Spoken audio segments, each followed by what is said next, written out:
ও নতুন আমাকে বলেন 50% ডিসকাউন্ট। দোকানে যা দেখছেন সবকিছুর উপরে 50% ডিসকাউন্ট।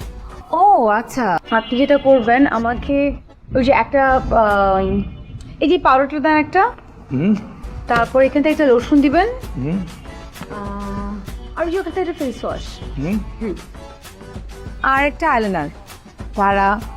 আপনি যে আয়ের দিকে তাকাইলে সবাই এমনি লাইনে চলে আসবে। তাই নাকি? মানে ভালোই তো কথা জানেন, আপনার কথাই কাস্টমার সব নিয়ে নিবে।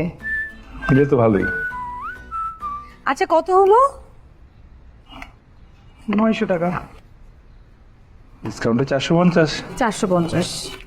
ডিসকাউন্ট আর কতদিন থাকবে? 2 দিন আপনি আসবেন। মানে মানে এটা আমি তোকে যেতে যেতে বোঝাই, আয়। হুম, বিপাশা আসতেছি। আইসেন আবার 450 টাকা দে। ওই তুই কেমন বোকা ভাবছস? কেনা দাম দেড় বল। ঠিক আছে 300 টাকা দে। 100 আছে, বাকি 200 আমার নামে লিখে রাখ। এই জন্য তোকে দাম বাড়াই বলি। হ্যাঁ,